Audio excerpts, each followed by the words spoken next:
Yo, yo, yo. It's your boy Jet Sanders here. And I don't know, I've been a little MIA, but understand that, like I said, I got some things going on. But listen, besides the point, it is your boy Jet Sanders here.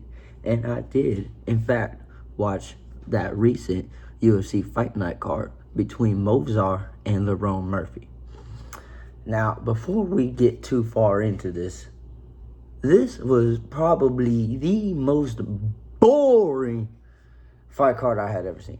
Now, that is, of course, I didn't get to see the Jones fight. I heard a lot about it. I tuned in right when the main card started, you see. I was out at HEB. For the Texas folks, y'all know what I'm saying. I was at HEB. Had to get my groceries. So, leave it at that. Came home just in time to see, what's his name? Hiccup from the fucking How to Train Your Dragon. I got to see this guy fight. And, Danny Silva knocked this motherfucking hype train in the second round. Now, I had never heard of Hiccup. Never really seen him fight. I heard he was a big name in the UK, or at least he was a prospect in the UK. I also heard Guru was hyping bro up. You know how Guru is when it comes to these UK dudes, man. I mean, that's where he's from. He gonna hype him up. But anyways, Danny Silva apparently fought Vallejos and went the full fucking distance with him. And so he showed that toughness right here by getting through a fucking boring snoozer first round and then putting him out in the second. There's not much to that.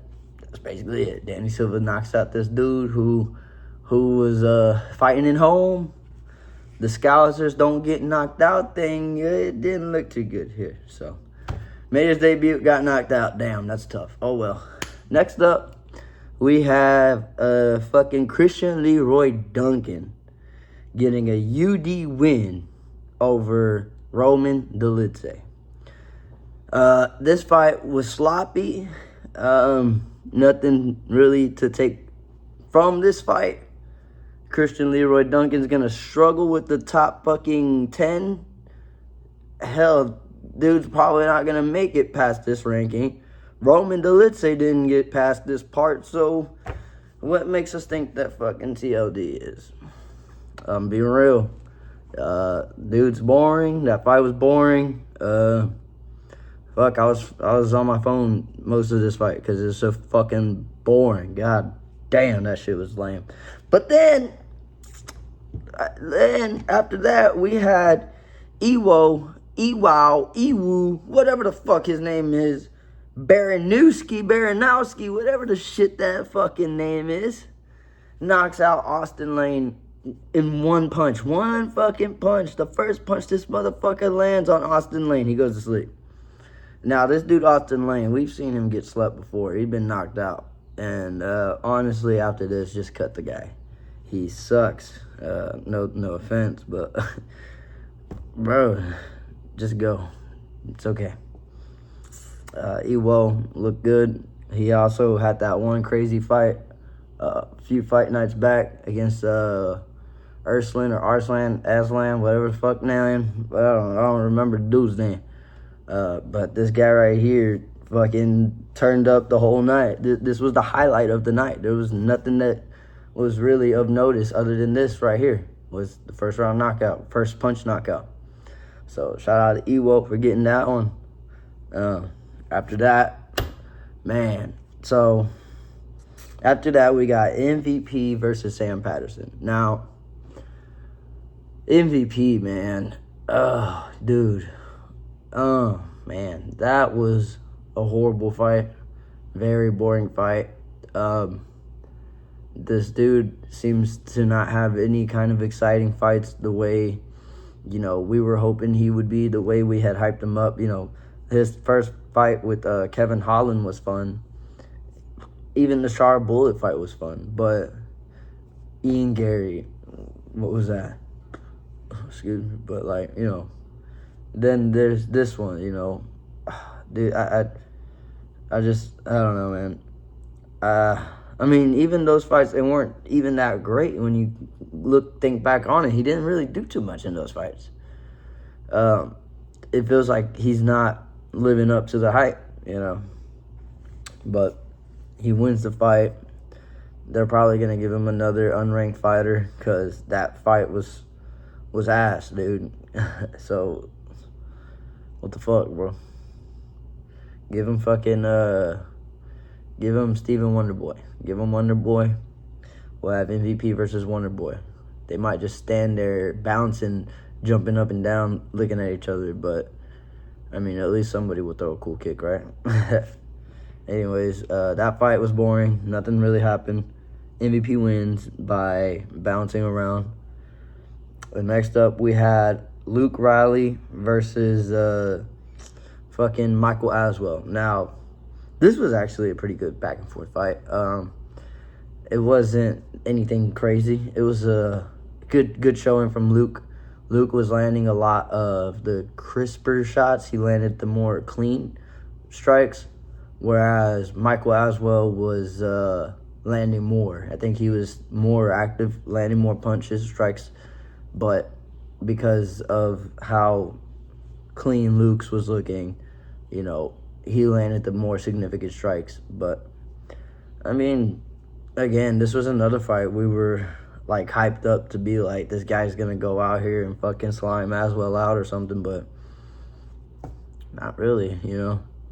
It was a pretty good fight, pretty decent back and forth. So, I don't see anything too special from bro. Fights like Patty, that's for sure. It kind of reminds me of Luke Skywalker, you know? Like, the OG Luke Skywalker from the Star Wars, the first fucking episode 4. That's what bro looked like to me. But he gets the win, and again, this is just such a lackluster card. It was just so, I'll forget about this fucking card. I fucking watched this fight on Saturday, and I waited till Monday, today, to fucking record it. Maybe when I posted it might not be Monday, it might be Tuesday, but like this fucking card sucked, bro. Like, I was not looking forward to fucking even making a video. I just gotta get some shit out here, you know what I'm saying?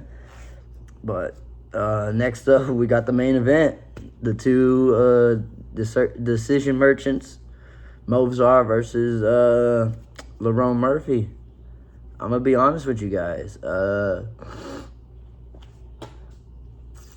I think it could have gone either as a draw or to Lerone Murphy.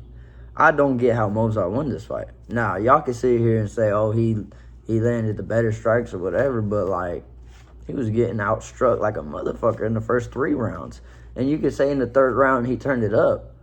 But then he got a point deduction. So you're going to say he majority decision? That don't make no sense, bro. So you saying he won all those fucking rounds? How?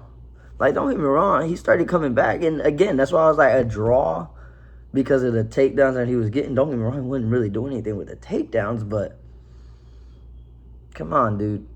That's that old, if your name ends with an Ov or Ev, you get a little extra boost, Makashev. You know what I'm saying? Fucking Medov, you know what I mean? But we won't get too far into that discussion. But we will say that should have at least been a draw. That fight should have been a draw. If it wasn't going to be given to Lerone, it should have been a draw. I don't know how the fuck they gave that to Movsar. But they'll give it to Movsar because it's Movsar Evloev. He's a fucking daggy guy, man. They gotta push these dudes. So that's what they want. That's what they want to push. So whatever, man. I guess, bro. I don't know about that though, to be honest with you. But anyways, that's it for this fucking fight card. Again, I'm probably gonna title this card. This card fucking sucked, bro. This shit was Don't get me wrong, some of the fights were fun, man. I mean, not really. I enjoyed the Luke Riley fight. I enjoyed watching that fight. I enjoyed watching Hiccup get knocked out. Yeah. That's it. That's it. That's all, though. Y'all like and subscribe. And don't forget to leave a comment. And let me know what y'all think about this fucking card. Like, y'all can be honest here. Y'all can be honest here. Y'all don't have to act like diehard fans here. Y'all can be honest in my comments and be like, yo, those fucking fights were boring. And I'm not gonna be like, well, actually, you don't know real MMA. you won't go watch your boxing, bro. Get the fuck out of here. If a fight is fucking boring, stand up or on the ground, it's fucking boring. MVP versus Sam Patterson was fucking boring. Max Holloway versus Charles Oliveira 2 was fucking boring. Like and subscribe. Don't forget to leave a comment. And until next time, peace.